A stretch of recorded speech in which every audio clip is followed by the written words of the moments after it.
It is about you. You are the selling point, and the landscape is changing. So be your authentic self, because no one wants to go to work being miserable all day. Look at your own resume, look at your own LinkedIn, and look at your impact and what you have provided for that other company. And if you write things in that context, you're going to talk to the next employer. In my opinion, it's about giving the customer what they really want and just blowing their mind once they get it. And that's what I really love to see, honestly. Get people to do more of home cooking, home cooked meals, healthy meals, so we can all live long and happy. I'm very proud to be a mom, because not for nothing, women are amazing. Oh my God, the sacrifice,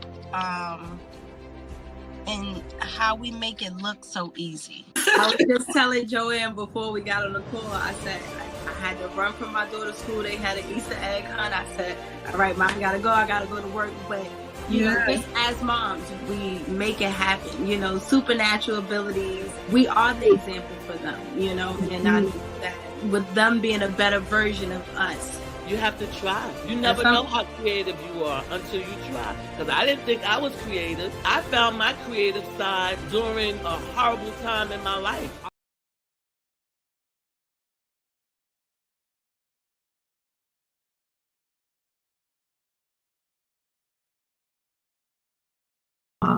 Hello, everyone. Welcome. My name is Athenia Rodney, CEO and founder of Juneteenth NYC, and we are here on our first Lunch and Learn Thursday of the month. We are in March. March is my month, so I am excited about that. That is my new year, where I celebrate my birthday. It's not to the end of the month, but I still love to celebrate month long. And you get to celebrate with me, and we have some special guests that we will be bringing to you on our Thursdays as we continue on with our sessions. So thank you. And it looks like one of the Thursdays will be my birthday, so we'll be getting to celebrate with me. So welcome again. We have a great speaker with us coming live from the West Coast. Which is really amazing. So we're glad that we are continuing to touch people on all parts of the earth, not just within the United States, but also abroad. So we are going to be talking about some really interesting things: breaking barriers, overcoming self-doubt, and imposter syndrome, which is something that a lot of us suffer with. Even after being in business for long periods of time, I think it is one of those things that continue to come up, especially for women. So we will be bringing on Lisa. Let me get this correct. and I tried to say it multiple times so that I wouldn't go Libter, right? Did I say that correct? Globter. Okay. Thank you. Lisa is the CEO and founder of Techquitable, a company that leverages technology to create more equitable workplaces. With a career spanning over 30 years, that is really amazing. Lisa has developed products that have been used by billions, from pioneering internet technologies like Shockwave and Hulu, to revolutionizing workplace conflict resolution, which is always an issue when there's more than one person working. So Lisa's impact goes beyond technology. She's a driving force for equity, psychological safety, and systemic change, which is something that is very necessary, especially right now and everything that we are going on in these present times. She's been recognized as one of the Inc. magazine's 100 Women Building America's Most Innovative and Ambitious Businesses, Fast Company's Most Creative People, and is featured in The Startup Way by Eric Ries. Today's session, Breaking Barriers, Overcoming Self-Doubt and Imposter Syndrome, dives into a challenge many of us face, especially in spaces where we feel like we don't belong. So welcome, Lisa. Thank you for joining us. That was a wealth. You have done so many things that have been so amazing, and I'm really excited to be able to dive in and to learn a little bit more about you and how you kind of got started on this path. So we'll start there. Can you share what got you started in this path? Sure, but first I want to start with, first of all, thank you so much for having me. I love what you all do with these sessions, so I'm very excited to be here. I also want to wish you a happy birthday. So I'm excited for your month of March. So yes, I'll tell you a little bit of my background, how I got here, all the things that I've done. So I am born and raised in New York. So I am actually a New Yorker, despite the fact that I'm in California right now. And so I come from a low-income background. Both my parents are immigrants. I do have a degree in computer science, which unfortunately makes me somewhat of a unicorn because there's so few Black women with degrees in CS. Flip side of it is that it took me 24 years to graduate from college. I got it done, but I'm a proud member of the class of 2011. But yeah, I was 40. And so, yeah, so I think for me, some of the things in terms of my journey, right? Going to college, having to drop out because I paid for college myself, right? Working 40 hours a week while you're in school, tough, I'm sure people know.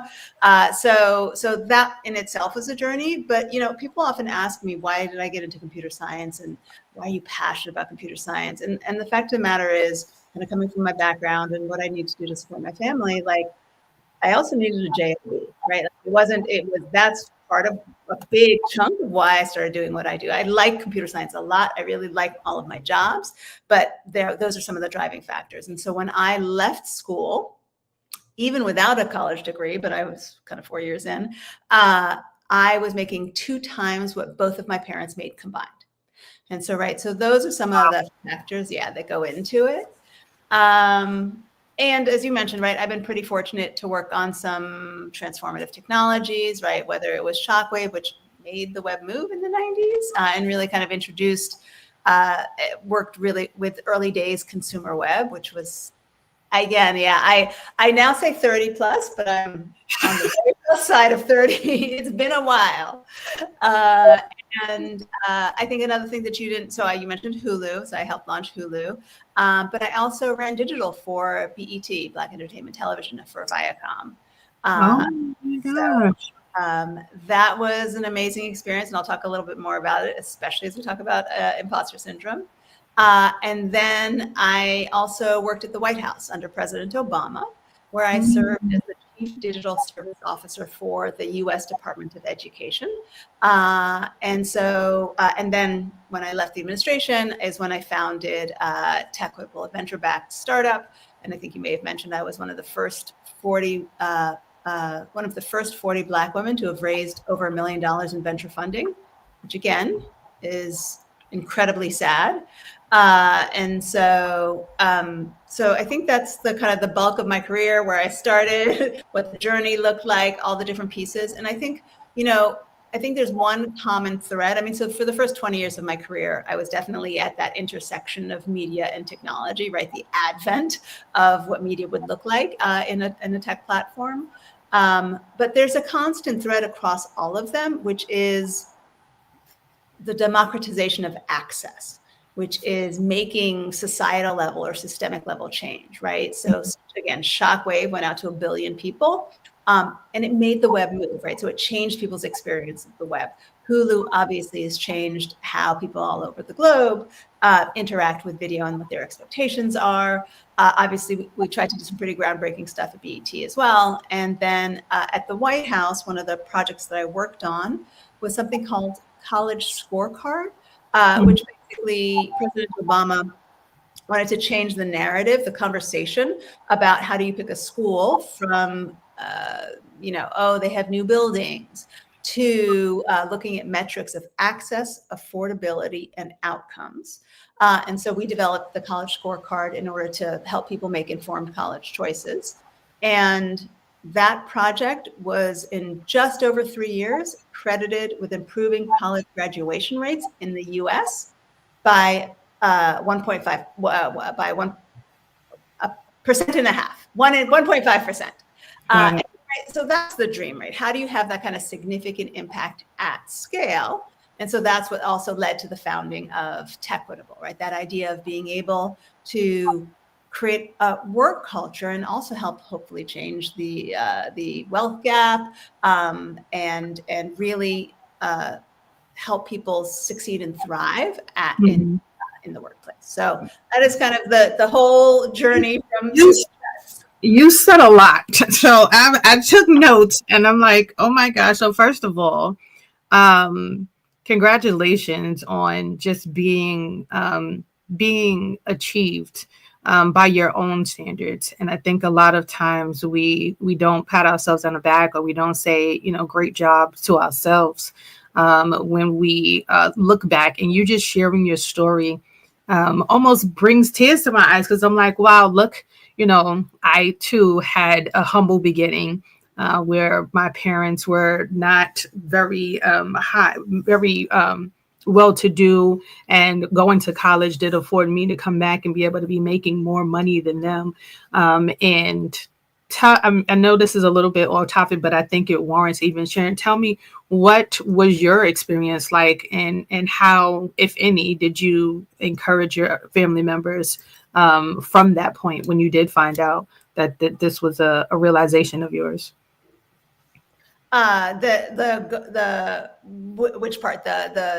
When you were saying no, so when you were saying that you came back and you realized that you were making more than your parents combined, like what that idea was, because a lot of people are experiencing that, right? Especially these first generation individuals who are are maybe in a family of parents never went to school, or they did go to school, and their idea of a job has been, the 9 to 5. And especially our Gen Zers, a lot of individuals right now, it's about starting your own business, about like a lot of the things that you share, being in spaces that you are the first still. We're still creating spaces of being the first.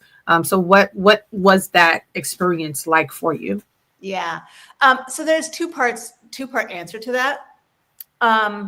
In terms of supporting my parents and my family, I don't know. We didn't talk about it. It was just what happened, what we did, right? It wasn't, I literally, I don't ever remember discussing it, even to this day, because it's, hasn't changed. But the other thing I also want to say is that I'm first generation American, but I was not the first generation to go to college. Because, right, again, both are immigrants, and I think even my grandmothers went to college in their respective countries. And so I think, and, part of it is, I think, there was an expectation around education and what education could do for you. And I think, again, I don't want to speak for all immigrants, but I think that there is that's kind of why they come to this country, right? And to give us what they, more than they had. And so education was always a part of what was expected of me. So I just wanted to, Yeah, no, thank you. And I do want to go back to, first of all, working in the White House under the Obama administration. That's pretty dope. And then talking about the college scorecard, I have a junior right now, and we are going through this process. So, and it is very different than when I was going through this process 20 something years ago, where we were, like you said, we were looking at colleges based on like the food and based on the buildings and the endowment, was, those were the big focuses during that time. Can you share a little bit about how you came to the idea, or what part you played in coming to the idea of building out the college scorecard? And I'm just curious about what the conversations looked like in that.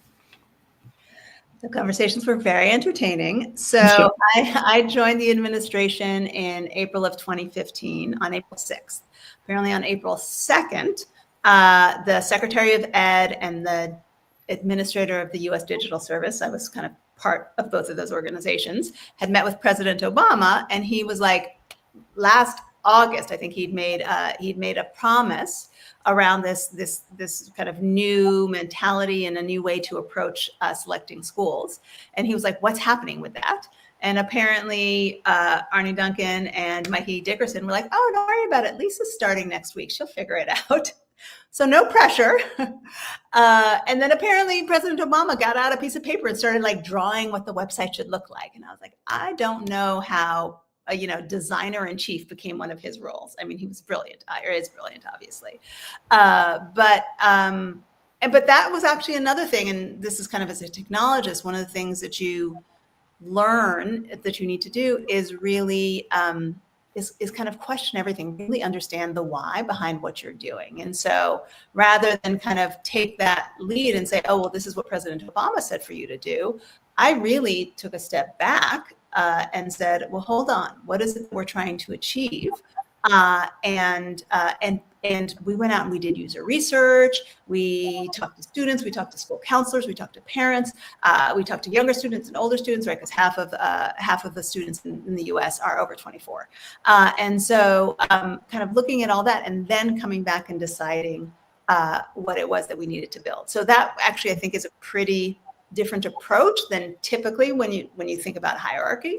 I will also say, because, right, full disclosure, I am a technologist. I know at this point a teeny bit about education. And so the biggest part of that was also all of the people with PhDs who had figured out, and economists and and education policy folks who had figured out what were the metrics to look at and how we actually, what people should be looking at to figure out what would work best for them. And so, so really it was kind of taking all of that in and really representing, giving voice to the user and figuring out how to develop it for them to achieve what the White House wanted, as well as in a way that would be palatable to the audience, the intended audience.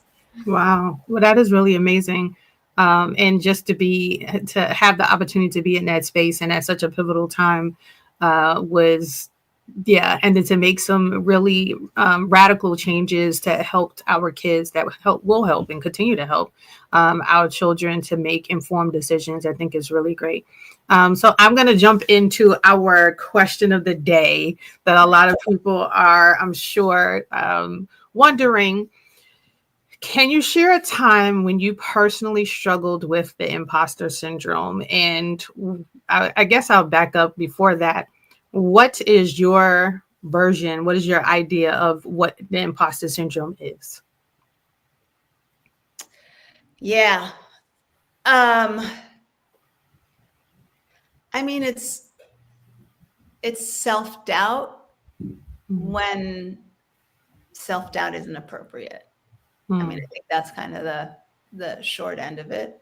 So actually, to give you an example of it, it is actually a White House example. So I ended up, when they recruit you for the White House, everything, they're not allowed to recruit. It's the whole process. And so basically I was invited to be part of a round table where the government was trying to figure out what they could change, how they could use technology to better serve the American people, right? So in New York, I can sit on my sofa and order a vegan burrito and mezcal and, like, at this point, I think weed, and have it delivered in 10 minutes.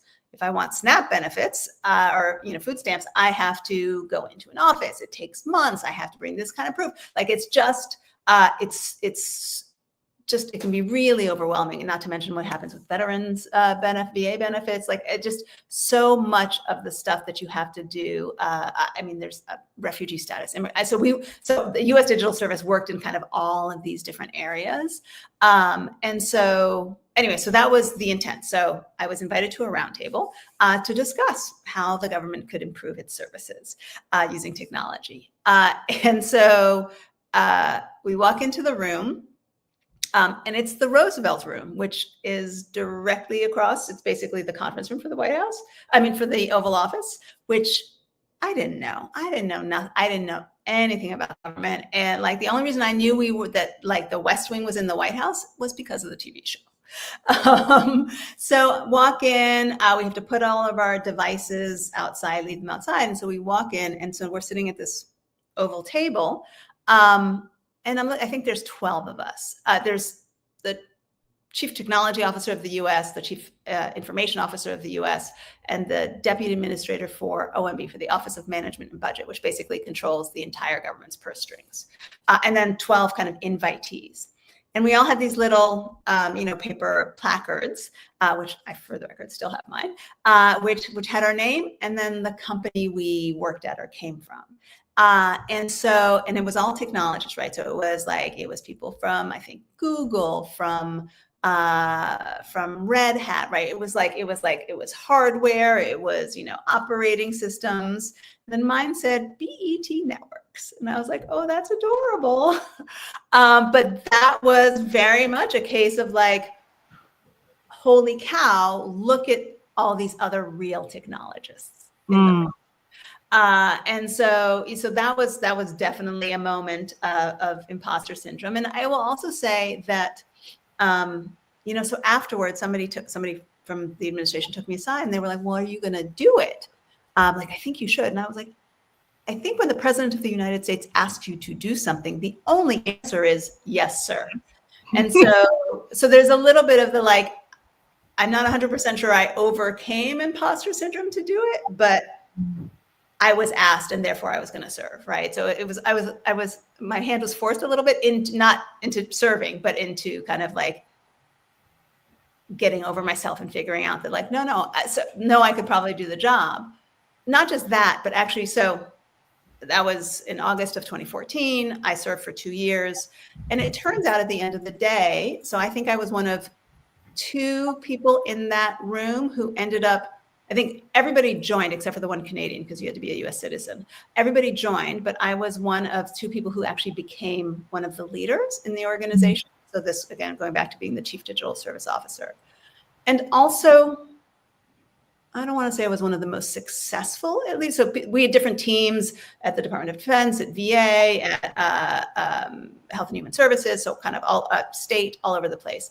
And the Department of Education team that I led ended up being incredibly successul, right? We integrated really well. We negotiated and navigated kind of the politics around it. We did good work. We created tools that actually had an impact. And so it's one of those things that while I was like, oh my God, look at these other real technologists, it turns out, right? And this is what I often say to people, which is it is your uniqueness, your otherness that is actually your superpower. So part of the reason why I was so successful was because I wasn't just a blunt instrument technologist. It was because I could talk to people. It was because I could be a leader and a manager, and I knew like how to almost be a translator for different audiences, and right. And so that actually was the thing that made me really successful at it, which again is not the thing that I thought was the strength that they were looking for. So yeah, so that's one big moment, and also how I overcame it and what the end result was. And I'm just going to throw this in just because it came to mind as you were talking, and especially at the last point, as far as the uniqueness part and being the fact that you were unique made it a strength. And the fact that DEI is being taken off the table in so many different places, and how that's almost like you are kind of hodgepodging your, everything so that you don't have diversity in thinking, diversity in experiences, diversity in a multitude of things. And just because diversity is present doesn't mean that one doesn't have the skill set present to do the work, if not more so than those who, like you just shared, were in the room. Yeah. So thank you for sharing that. Can you share a little bit about? I just also want to say that you now know my background, right? Like all the things that I've done. I mean, even if you don't remember Shockwave, but Hulu and the White House. So my resume is pretty unimpeachable, and I still find myself doubting quite often. So I want folks to understand that it doesn't necessarily go away, that you would think that like, shoot, with my background, right, that like, no, I got it. I still, to your point of like, somebody could say that I'm a DEI hire. So, so it still exists for me. Would you have applied if you were given the opportunity to apply for this role, would you have applied for it? To the White House role? Yeah. It wasn't even on my radar, truthfully. Like I was running a huge team at BET, right? Like I was a television network executive at that point. It would not have ever occurred to me. I will also say something that I talk about is because I was a White House employee, I was able to give West Wing tours, and especially after the election, I was actually religiously, I was like signing up every week to give. I was like, everybody, y'all need to come now. And at some point, I realized that even the undersecretary of the Department of Education, who's the number 3 person at Ed, had never had a West Wing tour. Wow. And so when I showed up at the Department of Ed, these are all people who have been there for 8 years and 15 years and 30 years. And the only reason they get up every day is to put one foot in front of the other to make the world a better place and to help students in education. Mm-hmm. And I was the asshole who only came when the president asked me to personally. Right? So it's a little bit of, so it wasn't on my radar, and also maybe it should have been. So that just touches on the idea that we sometimes, the imposter syndrome could have us thinking so small about ourselves that we don't even take the leap or the opportunities that are beyond us or beyond what we can even fathom. And it does take somebody to kind of say, hey, Lisa, I think this will be a great opportunity for you. So how did that conversation go with BET? Like, how did they, like, you know, what did they say? How did, was this like, President Obama was watching BET. He was like, who put this together? And he was like, all right, I need that person to come to my office. Like, what did that process look like? So, I mean, you're exactly right, which is if I had not been invited to that room, it would never have occurred to me to think, oh, I deserve to be in that room, or I should be in that room, or whatever it is. Like, I would have been like, oh, those are, you know, really smart, experienced people. And I wouldn't have put myself in that category. I will say, if you ever want to leave an organization, the best way to do it is to say you're going to work for the White House. Like, BET was so supportive, and like, because it was, you know, and I'd been there 5.5 years and had accomplished a lot and made great strides for the organization. But nobody was going to say, oh no, you shouldn't go work for President Obama, especially not the first Black president. They were very, very supportive. Absolutely not. They better not. Yes. Oh my gosh. So what kept you motivated along the way? Like during that time, I could imagine that there were challenging moments that your intelligence might have been challenged in itself. What would you say, what kept you motivated to continue to keep going? Was it just because you were in the White House and you're like, I can't let the president down? Or was it like, you know, the weight of others behind me or on my shoulders? Like, did you have any of those kind of thoughts? Yeah. I mean, I think there's a couple things that go into that. I mean, again, real talk, money is a factor, right? Mm-hmm. And so what would keep me going is, well, it turns out, right, I need this paycheck. So, I mean, there's always been that undercurrent. And, you know, and the things that I had to battle, especially as a Black person, especially as a woman in tech. I remember I was working at an organization. I wasn't in the engineering department. I was kind of in an adjacent department. But they were talking about how they should use a video player it was kind of all related to video, a video player to display video. And I was like, oh, well, I told the CTO, I was like, I should join the meeting because, you know, turns out something I know a little bit about. And I will tell you, so at the end of like, it's an 1.5-hour meeting or something like that. Apparently at the end, somebody went to the CTO and was like, oh my God, I can't believe Lisa was able to keep up for that whole time. Mm-hmm. And I was like, I invented the technology that you were trying to use.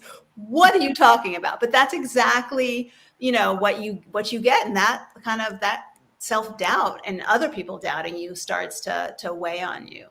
Yeah, those microaggressions. I was like, do they not? I don't understand. Anyway, but the other thing that's really kept me going is this kind of like core principle of always be learning, mm-hmm. right? So whether it was inventing new technologies or learning how to navigate and operate within a massive system like the U.S. government. Honestly, in terms of tech, learning what it meant, how to fundraise, like, I'd never done that before. And then another thing I'm really proud of is how to build an organizational culture that is really representative of my values, right? So there's certain things that like I've been very firm on in terms of building Techquitable, right? Normally, startups are told like move fast and break things. That is not how I roll, right? And they're like, any decision that you don't have to make means you can move faster.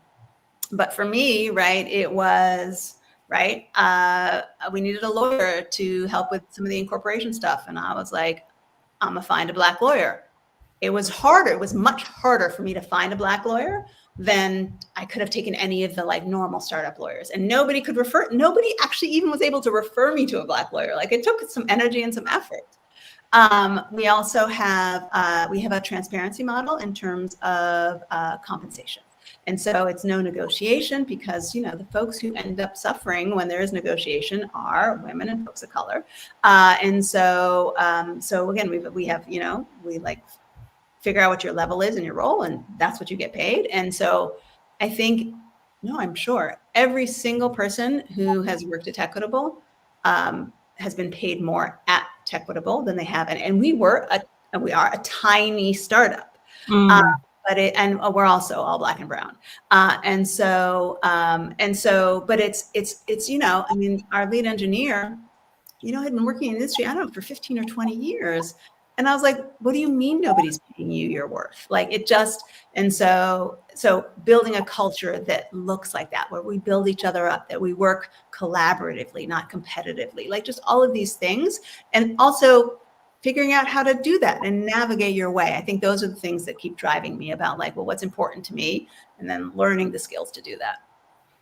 Yeah, thank you. You said that the always be learning is definitely a space that I'm always encouraging any individual, even beyond school. And I'm always sharing, you don't have to go to school to always be learning. Like there are so many resources that are out here for you to stay consistent. And so along those lines, I wanted to ask, and this is more lending towards the psychology of the imposter syndrome, like how it affects our psyche of things.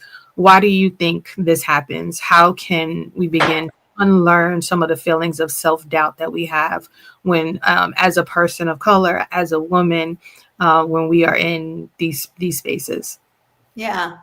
I think so much of it is grounded in our history. So, for me, it's also really interesting when I, again, talk to folks of color in tech, if they were raised outside of this country in a country that was majority, whatever their race is, how they present and their confidence just feels so different from American born folks. And it's like, I want to go live someplace else and just kind of so that I'm not constantly in the minority. And so it's just been really interesting to look at that. But so it's our history. It's kind of the standards that have been set for us and what society thinks of us.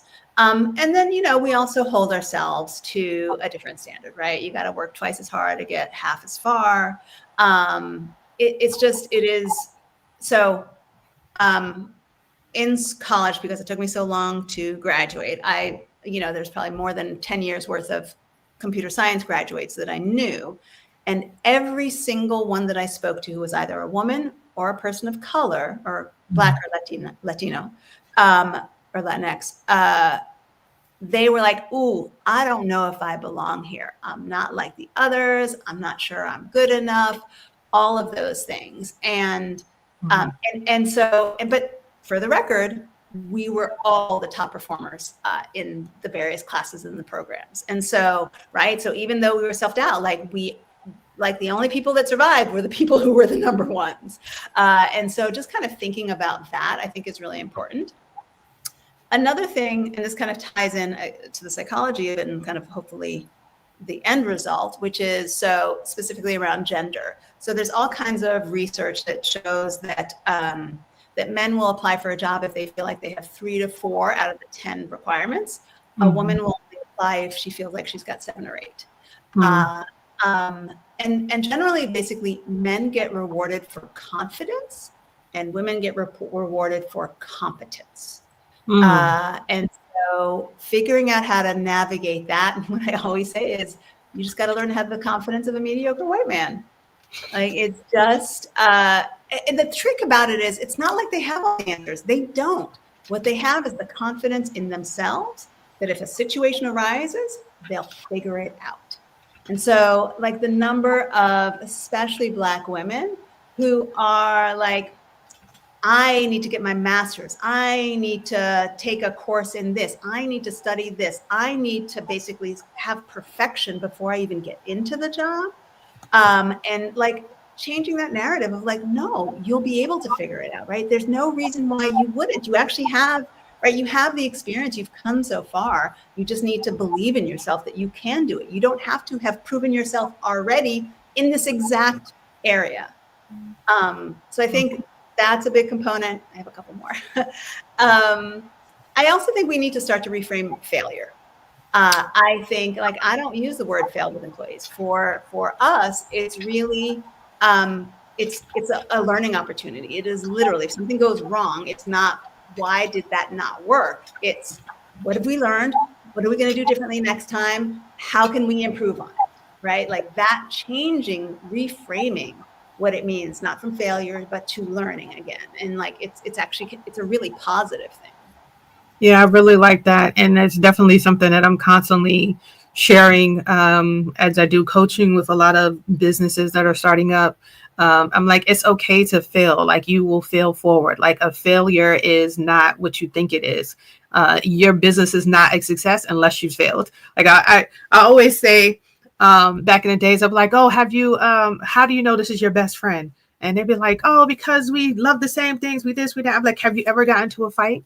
And they'd be like, no. I'm like, then that's not your best friend. And so until you've had a fight or argument with someone and you've been able to come back stronger and better, then that's what I say. That's the golden ticket for you. And the same thing with life. So I totally 100% agree with you with the reframing the word failure in the workplace.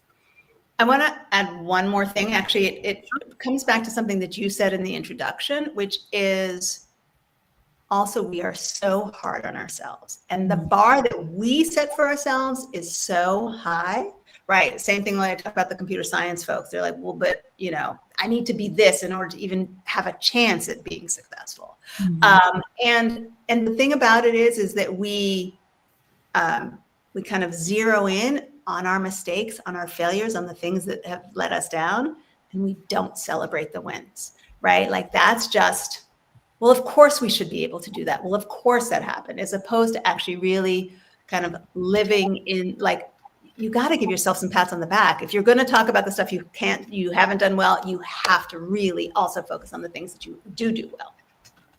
And I think, and it's funny you said that, because I'm like, that is such a big challenge. And when we talk about coming to the table, and because of and I don't know if it's because of DEI, but because DEI has this idea in a lot of people's minds, it's almost like if I'm not coming to the table 100% perfect, almost with little to no flaws, then I can't come to the table because I'm going to be told that you were a DEI hire or you weren't, enough, versus we can have our counterparts be dumb and stupid and can't even, read a teleprompter, and we're calling them presidents of the United States. So I'm just saying that the standard doesn't, Obama could not do that. Like Obama would have gotten criticized times 100. He wore a tan suit. Right? If he did anything that was outside of the norm. So I totally agree with that whole idea.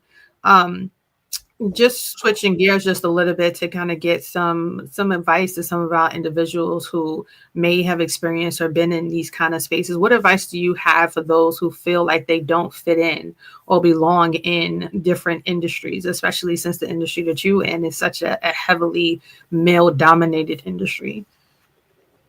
Yeah, I mean, I think a lot of stuff plays into it. I think really, again, celebrating and reveling in being other or being only is actually a superpower, and really owning that and just kind of diving in and right, how you speak, who your friends are, who your community is, what your what your worldview is, right, from the the music you like, just all of that stuff, like that is what's going to make you good at your job and best at your job, right? Like, because you're bringing that different voice. Again, also making sure to give yourself the kudos, making sure that you are celebrating the wins, always be learning, and don't beat yourself up. That is not, there's no win there. It's you got to figure out how to kind of reframe it in your head, and to know that you are a success story. Yes, I love that. Everyone is a success story, regardless of their humble beginnings. Or should I say, in spite of their humble beginnings, they are that. So you can talk a little bit about Techquitable. What exactly is Techquitable? What does it do? Who does it serve? How does it help?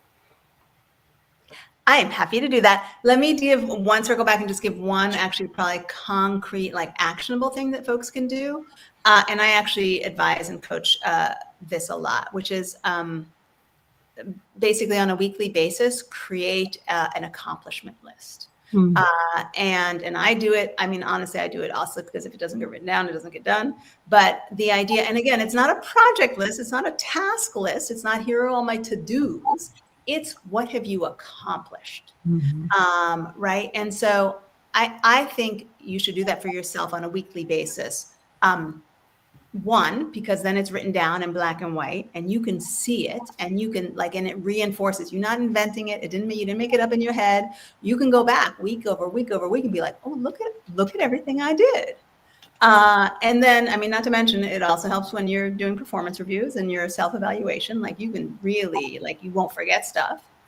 I will say you can take it a step further and also share it with your manager in terms of, again, lifting yourself up, right? And you can do it in all kinds of different ways. And it's, again, not like, look, here's a list of tasks I've done, but here is how I've impacted the business, because maybe they're not seeing you. And so I just think that there's a lot there, whether you want to call it an accomplishment list or a confidence list. But I think that is a very concrete task that can really help people kind of move beyond and have more confidence. Yeah, I love that. I'm just taking notes. To create an accomplishments list weekly. And I think I do it kind of backwards. I'll do my to-do list and I'll check it off because I'm like, okay, that's me saying I've gotten to accomplish this. But you're actually saying more on the how have I affected things with my accomplishment. Right. So like on my to-do list, it could have been to send out 100 emails. But on my accomplishments list is I reached 50 people out of 100 and I was able to win, 50 contracts or something like that. Right. So yeah. And just knowing that difference. And again, some of these come out of technology paradigms, but you want to do this in order to, right? Mm-hmm. That's the part that you want. That's the impact. That's the focus. And one of the things,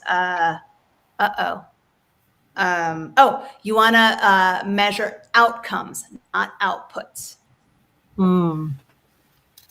Measure outcomes, not outputs. And I think that is especially very helpful right now, where a lot of people are losing their jobs, like in these high areas, these areas where they thought their jobs, their livelihood was secure. And they are being uprooted and having to create a resume and really not knowing what to put on it. I think this is a great crucial point to talk about the outcomes, not the outputs that you were able to create during your tenure. Yeah. By the way, I just want to say anything smart that I've said came from somebody else. That's just kind of a thing we say in tech, which is because you want to create an outcome. Anyway, I can go into the details about how that comes. The ins and the outs. The inputs and the outputs. No, I get it. I'm a undercover techie. So, but when I look at my children, I feel like the imposter syndrome because my daughter, who is 8, was able to put together like a whole video reel with words and all kind of stuff. And I'm sitting looking at her like, how did you do that? And she did it in like 5 minutes. So yeah, so I totally understand. Right. I mean, I think it's a great thing that kids coming up, the next generation, like have these tools kind of built in because they've been working on it for so long. I will say it's not exactly what you said, but speaking of imposter syndrome, the number of people who are like, especially women, but especially, I'm not good at tech. Mm-hmm. Like, you can't say that. It's not true. And what you're putting out into the world, like, is for no good reason, right? You're not any worse at tech than anybody else is. And so I just feel like we get so used to putting ourselves down. And so, no, I'd like celebrate the fact that your daughter was able to like do it, but also, right, you have experiences and other things that might add to the thing that she built. So yeah, I agree. Because last night I was sitting there and she was laying next to me. She was reading and I was just typing. And I'm reading with her and I'm typing. And she's like, Ma, are you really writing real words? I'm like, yes. I'm just like, how do you do that? You're not looking at the screen. I said, girl, I've been typing for over 20 years. Exactly. So I know where all the letters are, in my mind. Like, I don't even need to know them specifically. So she's like, I want to learn how to do that. So to your point, there are things that that I am more advanced or aware in how to do.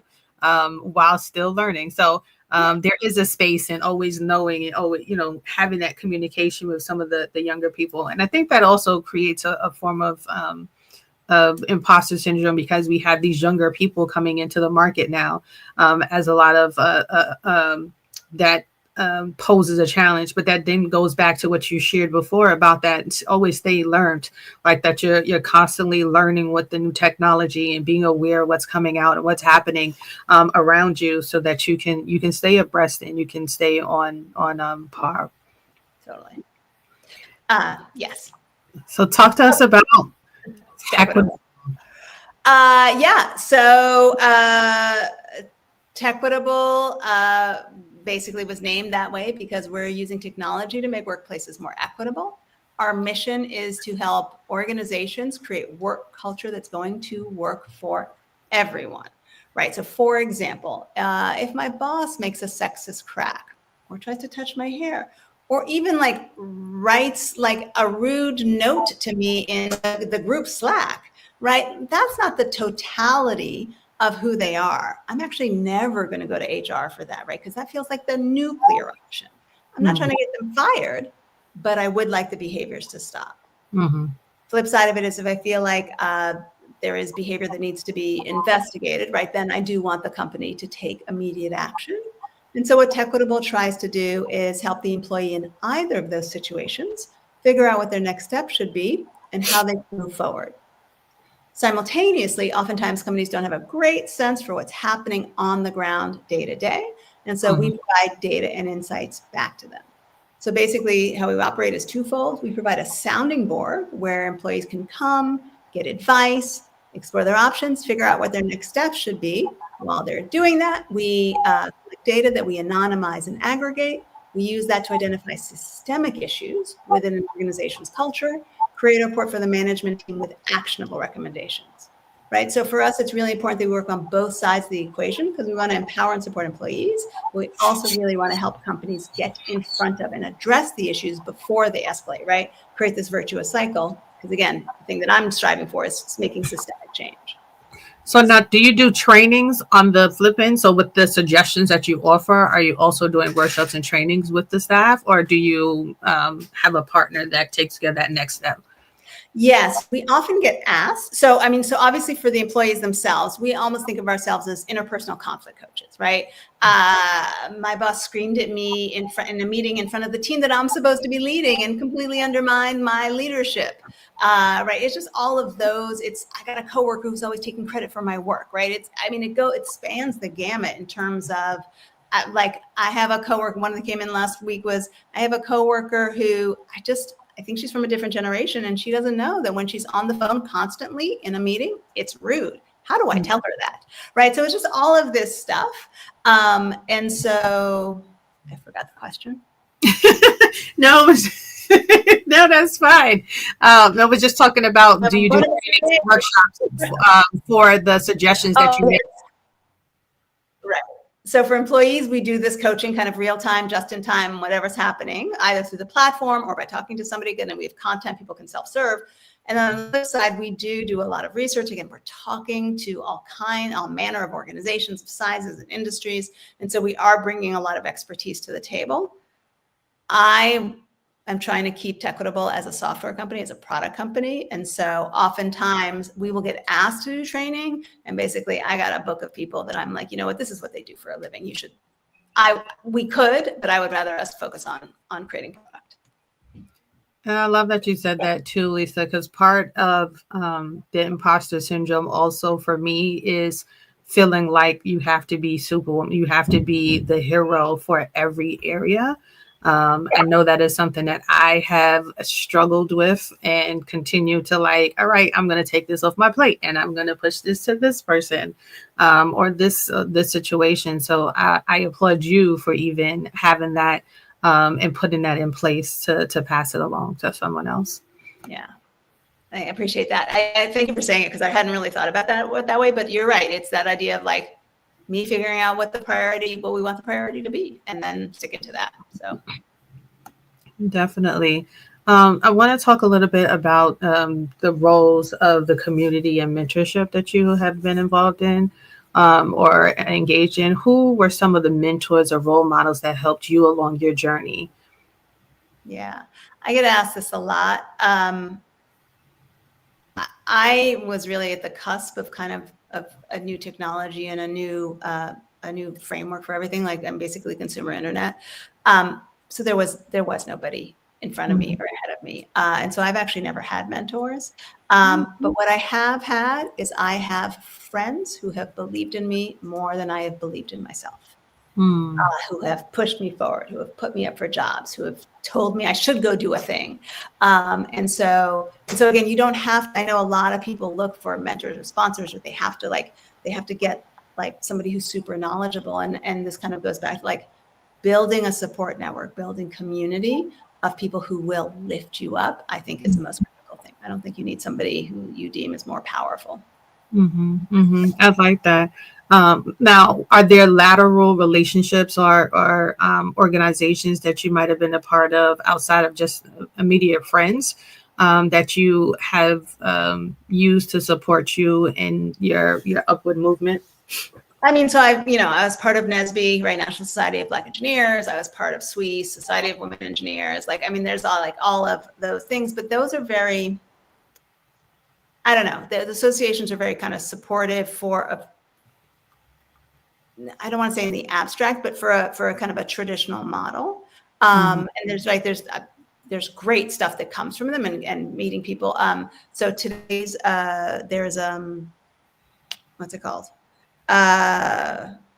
DevColor. So that is an organization specifically for Black engineers. And they actually do so for me, that organization, they create guilds, I think it's called, where basically 10 people, they commit. I think you have to show up to at least 11 meetings out of the 12 for the year. They actually, because there's still less women Black engineers than there are men Black engineers. And so rather than split up the women into separate groups, they'll be like 3, they'll chunk them together so they're not the onlys in their groups. And people like bring their issues and they can talk through stuff. So I think that's for me, that is a much more interactive model than what I got from, and again, it was a long time ago. So who knows what the model is now, especially with social media, especially with being able to reach each other no matter what through various platforms. It actually could be amazing now. So. I love that. So we're coming to the end. It's been, I feel like we just got started with the conversation. I feel like we just start getting into it. The time is starting to come to an end. You've paved the way for so many people, Lisa, and I just want to give you your flowers now and let you know thank you for what you have done and what you continue to do, and encourage you to continue to keep doing it and continue to be a voice for those who are voiceless or who do not see themselves who see themselves in the imposter area and need some encouragement. what are some final words that you have to anyone struggling with self-doubt in their career or personal growth? Yeah. Thank you very much for that. And I don't think this is imposter syndrome, but I wouldn't say that I've paved the way for anybody. I do try to show up where and when I can, right? Like that whole, you can't be what you can't see. And so I talk to students, I talk to that is, I have found my audience, and no matter if I'm in a much larger audience, I'm talking to the Black people in the room. And it is just, which, yeah, it gets me in trouble sometimes, but I'm like, you go get your people. But I do think, I just think that idea of modeling it, and also same thing about even if as you're working, people are always like, well, how do I convince my company that DEI is important? And honestly, I say, do the job you get paid for, because as you model that and then you get higher up and get promoted, you can bring on more people. And so again, I say that obviously I've done DEI work my whole entire life, but I think that there's something about thinking about that as the focus. The other thing I will also say, which is, oftentimes people are hired for diversity, but they're managed for assimilation. And that idea of, again, your uniqueness is your superpower. Don't let them beat it out of you. And always be learning. Everything's an opportunity to learn. So I think there's a whole mix up in there. Yeah, I love that. So there are a couple of comments that we had that I'll share. Jocelyn De Jesus says, I love that you said to always be learning. And that was definitely a thread I feel like you shared throughout the entire time. She also said, I did something like this with my kids before. Instead of just saying that they are awesome or they are smart, we discussed the effort it took them to achieve what they achieved. I love that and totally agree. And then we have Hula Hoop Fit 366 says, believe in you yourself. And I definitely agree with that. So thank you, everyone who has been joining us. I do want you to share any last takeaways for anyone who is in our audience about imposter syndrome, about tech, or just about being you. Yeah. I will say, I guess a couple of things. One is obviously, if you think that any organization you're working at, whether it's a nonprofit or a for-profit company, if you feel like their culture needs some work, where Techquitable has taken all comers.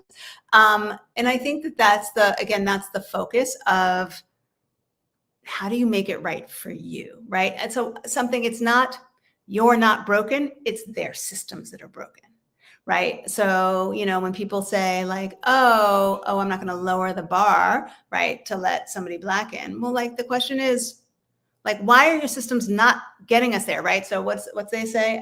Genius is distributed equally among zip codes. Opportunity is not, right? And so that idea of figuring out how to make the most of it, I think, is where I stop. No worries. And we have one more Aya shared. Just do your part and do the best you can. That's my takeaway from today's session. So thank you so much again, Lisa. It was a pleasure talking with you and getting to learn so much about Techquitable and about your journey and how you have been. And I am going to continue to say pave the way. And I want you to own that, because you definitely have been in spaces where you were still, again, the first. And just being the first helps to break the ceiling so others can see that it is possible.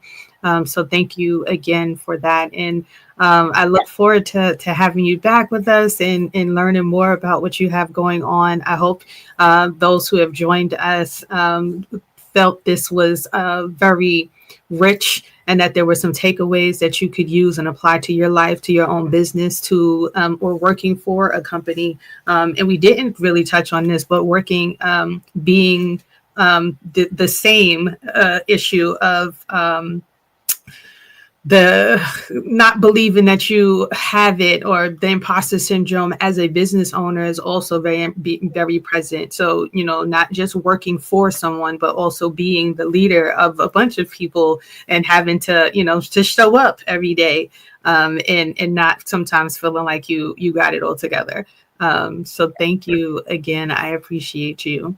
And I'm going to put you backstage while I close this out for today. Thank you. Oh my gosh, that was really good, everyone. I hope that you enjoyed. All right, I got it. So I hope you enjoyed the session today. It was very eye-opening, and just being able to have conversation about some of our challenges that we experience still, and we'll continue to experience as we're going into this new phase of our administration. And what I heard Lisa say is definitely building a tribe, having people around you that are going to pour into you and that are going to encourage you to do and to be your best is what I heard. So I hope you are doing that. I hope you are finding your tribe and building your tribe to its highest heights, whether it's for your business or in a business that you are supporting. I'm going to close us out quickly. Just looking at my notes. What do we have going on? We are with Juneteenth NYC. If you have not, we encourage you to go to our website, juneteenthy.com. It is on the bottom here. We have a number of things for you to be able to sign up for, whether it is our volunteer opportunities, being a vendor, or being a model for our fashion show. And now we are looking for individuals who are looking to, if you have talent in doing makeup and hair and things of that nature, that you can also be a part of that. So again, thank you. We appreciate you for joining us. Follow us on our social media pages, and we will see you next week, Thursday. Have a great one. Bye.